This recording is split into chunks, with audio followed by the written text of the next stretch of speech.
Hello बच्चों।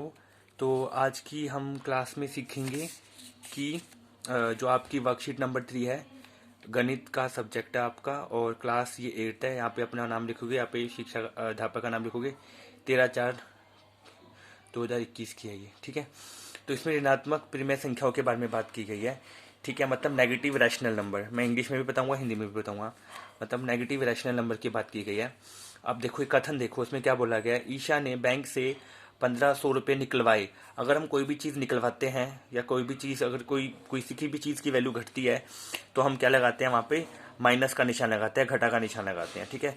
तो ईशा ने 1500 रुपये निकलवाए, मतलब किसी चीज़ की कमी हुई है, तो इसलिए यहाँ पे क्या आएगा, -1500। इसके बाद देखो, पेट्रोलियम की खान समुद्र तल से 120 3/5 किलोमीटर नीचे है। तो ये नीचे है ना, नीचे मतलब डाउन में कोई बात जा रही है, नीचे की तरफ कहा गया है कि नीचे है। मतलब किसी चीज हमें ये पढ़ के पता लग रहा है कि कम नीचे की तरफ है। अगर कोई चीज़ नीचे की तरफ होती है तो हम क्या लगाते हैं, माइनस लगाते हैं। अगर ऊपर की तरफ होती है तो क्या लगाते हैं, प्लस लगाते हैं। इसी तरीके से अगर ये बोला गया होता कि ईशा ने 1500 रुपये जमा करे, तो हम क्या लगाते हैं, प्लस लगाते हैं। अब दीक्षा के 1/4 रुपये जो है वो नाली में गिर गए। नाली में गिर गए मतलब वो चीज़ उससे दूर हो गई, किसी चीज़ की कमी हुई है ना, तो इसलिए क्या आएगा, -1/4। यहाँ पे माइनस का साइन आएगा। शॉपिंग मॉल में मेरी मोटरसाइकिल 2 मंजिला नीचे पार्किंग में खड़ी है। अब 2 मंजिल नीचे की तरफ खड़ी है, ऊपर की तरफ तो नहीं खड़ी। मैंने आपको बताया था अगर नीचे की तरफ की बात होती है तो क्या लगाते हैं, माइनस लगाते हैं। लद्दाख का तापमान 0 से 16 अंश कम था।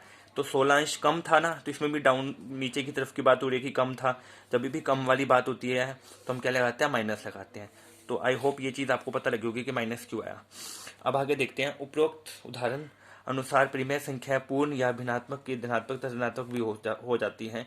अब देखो, जो परिमेय संख्या है वो आपकी प्लस वाली भी हो सकती है, माइनस वाली भी हो सकती है, और सेम भी हो सकती है, ठीक है। अब देखते हैं, एक ऐसी परिमेय संख्या जो ना तो ऋणात्मक हो और ना ही धनात्मक हो, ना ही प्लस में हो और ना ही माइनस में हो, तो इसका आंसर क्या आएगा, 0, 0 होती है ना, 0। ना तो ये प्लस में मानी जाती है, ना ही माइनस में मानी जाती है। अब बताइए, -26 बड़ा है या -7 बड़ा है, तो इसका आंसर आएगा -7 बड़ा है।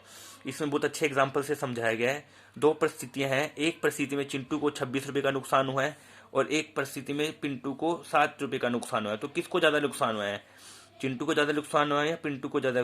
कौन सी परिस्थिति में आपको नुकसान हो रहा है? उत्तर है 26 में, ठीक है। अतः -7 बड़ा है -26 से, ठीक है। तो वैसे उल्टा हो जाता है, वैसे आपका क्या होता है, अगर मैं बोलता 26 बड़ा है 7 से, पर जब मैं माइनस का लगाता हूं तो ये क्या हो जाता है, उल्टा हो जाता है आपका। इस तरीके से भी आप याद रख सकते हो, ठीक है। क्या आपको पता है कि परिमेय संख्याएं ऋणात्मक होती हैं?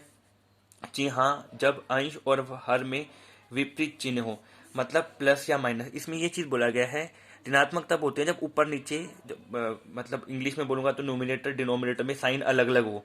नीचे माइनस का, ऊपर प्लस का है, इसमें ऊपर माइनस का है, नीचे प्लस का है ना, साइन अलग अलग है ना। तो इस कंडीशन में आपकी जो परिमेय संख्या होती है, रैशनल नंबर होते हैं, वो क्या होते हैं, आपके ऋणात्मक होते हैं, मतलब नेगेटिव होते हैं, ठीक है। अब आगे पढ़ते हैं। आइए ऋणात्मक परिमेय संख्याओं के कुछ अन्य पहलुओं को भी समझे। कौन सी संख्या बड़ी है? अब इसमें मेरे को बहुत इंपॉर्टेंट चीज है, ये जरूर पता होनी चाहिए। अब देखो, इसमें ऊपर माइनस लगा हुआ है, इसमें नीचे माइनस लगा हुआ है। अब इस चीज को ध्यान रखो, मैं आपको लिख के बताता हूँ। देखो, आई होप ये चीज पता लगी। या तो आपका ऐसे हो, -5/7 हो, या आपका 5/-7 हो, या बीच में माइनस लगा हो। ये तीनों चीजें क्या होती हैं, सेम होती हैं। या ऊपर माइनस लगा हो, या नीचे माइनस लगा हो, या बीच में माइनस लगा हो, ये तीनों चीजें क्या होती हैं, सेम होती हैं। इसमें यही बोला गया है। -5/7 या 5/-7, नीचे -7 है, ये दोनों बराबर होते हैं, क्योंकि अगर मैं -1 से ऊपर नीचे मल्टीप्लाई करूंगा तो मेरे पास ये सेम आ जाएगा, 5/-7। तो ये क्या होती है, बिल्कुल सेम होती है। अब इसकी एक एक्सरसाइज कर लेते हैं, चलो फटाफट। इसमें हमें निशान लगाना है, तो ये तो दोनों इक्वल है, मैंने अभी आपको करवाया है ना, चाहे ऊपर साइन हो चाहे नीचे साइन हो, इक्वल होते हैं। अब 0/100 क्या होगा, 0 ही होगा, ये 0 आ गया, और ये 1/10 हो गया, तो 1/10 बड़ा होगा 0 से, है ना। अब ये बताया था -2 -1 कौन सा बड़ा होगा, -1 बड़ा होगा। इसमें कौन सा बड़ा होगा, -56 2 बड़ा होगा ना। इसके अंदर क्या होगा, ये इक्वल टू हो गया ना, ये मैंने अभी बताया था, इसकी इतना ये भी इक्वल टू का। इसमें देखो, डिनोमिनेटर दोनों के सेम है, जो जो जो नीचे वाला है ये दोनों का सेम है। अब ऊपर वाले में चेक कर लो कौन सा बड़ा है, जो बड़ा है वो बड़ा होगा। 27 बड़ा है तो 27 बड़ा होगा, ठीक है।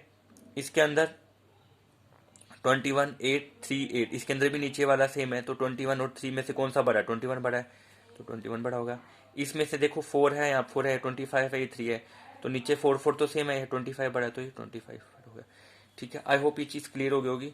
So thank you for watching. Channel को सब्सक्राइब कर लेना, क्योंकि सब्सक्राइब करने से नेक्स्ट जब मैं वर्कशीट डालूंगा तो आपके पास इसका नोटिफिकेशन आ जाएगा।